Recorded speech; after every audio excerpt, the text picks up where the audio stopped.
ஓம் ஸ்ரீ குருபியோ நமக. நன்றாக குரு வாழ்க, குருவே துணை. பரபிரம ருத்ரகாயத்ரி ஞானஸ்தலத்து நண்பர்களுக்கு வணக்கங்களும் வாழ்த்துக்களும்.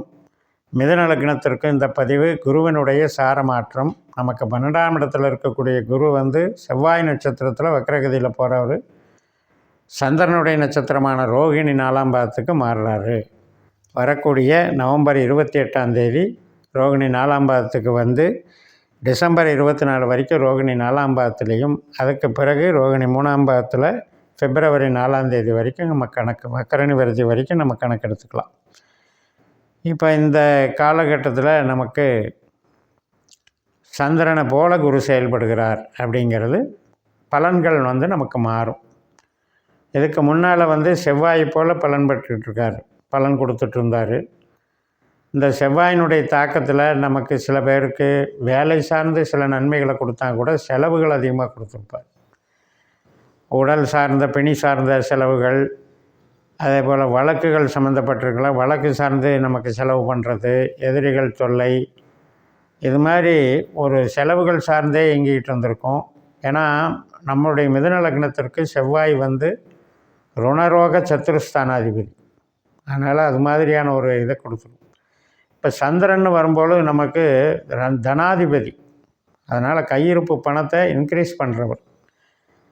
அதனால் ஒரு மூலதனம் போட்டு கூட நமக்கு அதுவும் செலவு தான், ஆனால் அந்த மூலதனம் நமக்கு பணம் ரிட்டர்ன்ஸ் கொடுக்கும். அந்த மாதிரியான ஒரு பாசிட்டிவ் ஒரு வளர்ச்சியை கொடுக்குற குருவாய் இப்போ இருக்கார் சந்திரனுக்கு வரும்போது. இப்போ இந்த 4ஆம் பாதத்தில் ரோகிணி 4ஆம் பாதத்தில் குரு வர்றவர் அம்சத்தில் உச்சமாவார், கடகத்தில் உச்சமாவார். அப்போ நமக்கு பொருளாதாரம் சார்ந்து, வேலை சார்ந்து, பதவி ப்ரமோஷன், சொந்த தொழில் இது சார்ந்து நன்மைகளை கொடுக்குறார். அதனால் இந்த காலகட்டத்தை நம்ம பயன்படுத்திக்கலாம். இப்போ நம்ம ஜனன ஜாதகத்தின்படி நமக்கு குரு திசையோ சந்திர திசையோ புத்தியோ அந்தரமோ சூட்சுமோ நடக்கணும். நடந்தால் இந்த பலன்கள் அப்படியே டேலி ஆகும். அதே போல் நம்ம உபநட்சத்திர கான்செப்டுன்னு இருக்குது பாஸ்கர அஸ்ட்ராலஜியில். அதில் நம்மளுக்கு தொழில் கிரகமாகவா இந்த சந்திரனோ குருவோ வந்தது அப்படின்னா தொழில் சார்ந்த மூலதனங்களும் இப்போ நடக்கும். அதே நேரத்தில் 8ஆம் பாவம் 12ஆம் பாவம் உபநட்சத்திரமாக இந்த 2 கிரகத்தில் எது இருந்தாலும் அது விரும்பத்தகாத நிகழ்வுகள், விரும்பத்தகாத செலவுகள், கஷ்ட நஷ்டங்களை கொடுக்கறதுக்கும் வாய்ப்பு இருக்குது. அதனால் எல்லாமே டெப்த்தாக பார்க்கும்போது நம்ம உபநட்சத்திர கான்செப்டுக்கு போய் தான் ஆகணும். இப்போ நம்ம இந்த பதிவில் நட்சத்திர ரீதியாக பலன் எடுக்கிறோம். நட்சத்திர ரீதியாகவும் பாவ ரீதியாகவும் பார்க்கும்போது செலவு ஸ்தானம், வரவு ஸ்தானம், சேமிப்பு ஸ்தானங்கிற பாயிண்ட்டை வச்சுருக்கார். குரு நம்மளுக்கு 7ஆம் வீடு அப்படிங்கிறது நம்ம முயற்சி, பார்ட்னரு, கஸ்டமரு, கணவன் மனைவி உறவு, தாம்பத்தியம், சமூகம் சார்ந்த ஈடுபாடுகள், நமக்கு ஆப்போசிட்டாக யாரெல்லாம் இயங்குகிறாங்க, இதையெல்லாம் சொல்லுது. அதே தொழில் கிரகம் அப்படின்னு எடுக்கும் பொழுது நம்ம சொந்தமாக தொழில் செஞ்சாலும் ஒரு இடத்துல வேலை பார்த்து ஒரு இன்சார்ஜாக வேலை பார்க்குறோம், அதில் நமக்கு ஒரு மேலும் மேலும் ஒரு பதவி உயர்வு கிடைக்குதா, ஒரு பொதுநல சேவையில் இருக்கோம், இல்லை ஒரு கவர்மெண்ட் செக்டரில் இருக்கோம், அல்லது ஒரு பேங்க்கில் இருக்கோம், அதில் ஏதாவது ப்ரமோஷன் கிடைக்குதாங்கிறது சொல்கிறது தான் 10ஆம் இடம்.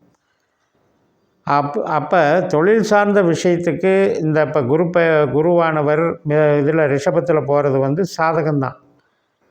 தொழில் சார்ந்த விஷயத்துக்கு, வேலை சார்ந்த விஷயத்துக்கு சாதகம். ஆனால் தொழில், சொந்த தொழில் பண்ணுறவங்களுக்கு மூலதனத்தை இழுத்துக்கிட்டே இருக்கும், அதிகமாக போட போட போய்கிட்டே இருக்கும். ஏன்னா அது செலவுக்கு உண்டான இடம்.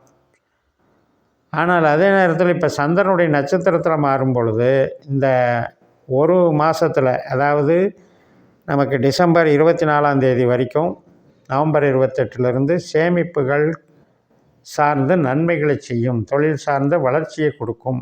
ஆனால் அதே நேரத்தில் உறவு சார்ந்த விஷயத்துக்கு கொஞ்சம் நல்லா இல்லை, அதையும் புரிஞ்சுக்கணும்.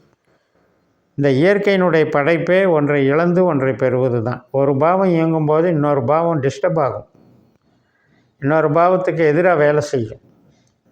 அதனால் இப்போ கணவன் மனைவி உறவுலேயோ குழந்தைகள் சார்ந்த உறவுலேயோ கொஞ்சம் பிணக்குகள் வரும். இந்த ஒரு மாதத்தில் அதை பார்த்துக்கணும். ஆனால் அதே ரோகிணி 3ஆம் பாவத்துக்கு போகும்போது உறவு சார்ந்த விஷயத்துக்கு நல்லாயிருக்கு, தொழில் சார்ந்த விஷயத்துக்கு கெடுக்காது, ஆனால் மத்தியமாக இருக்குது. அப்போ 2வது ஆஃப் வந்து நமக்கு சிறப்பு.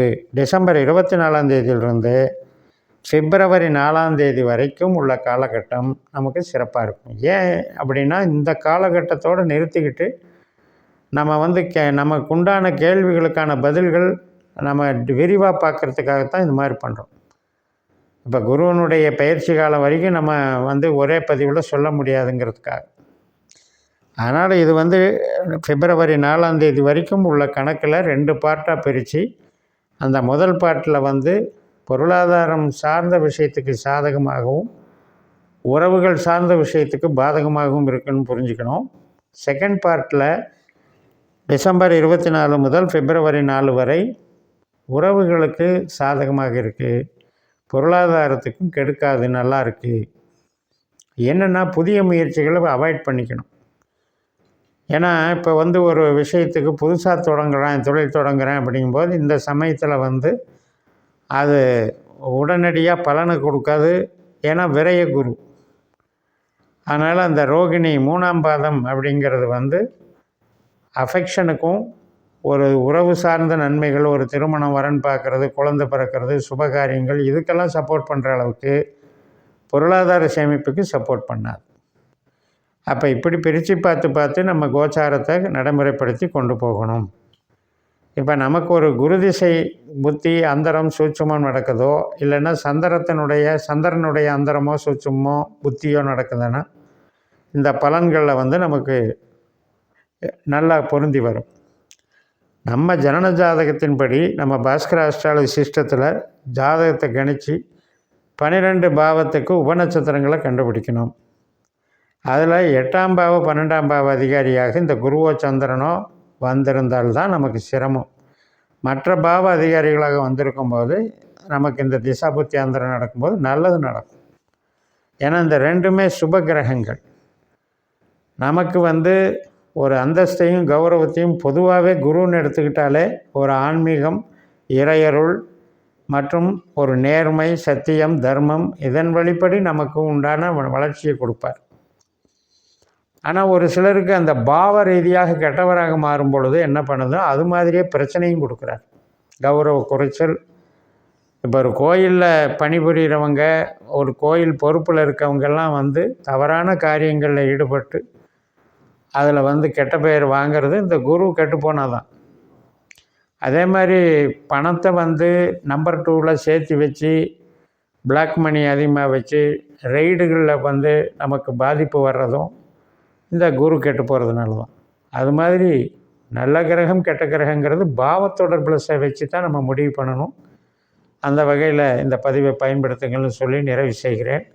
இந்த சேனலை சப்ஸ்கிரைப் பண்ணி ஷேர் பண்ணுங்கள். உங்கள் தனிப்பட்ட ஜாதக பலாபலன்களை என்னுடைய வாட்ஸ்அப் நம்பரில் தொடர்பு கொண்டு பலன் பெறுங்கள். உங்களிடமிருந்து விடைபெறுகிறேன். உங்கள் ஜெயம்எஸ். நன்றி, வணக்கம்.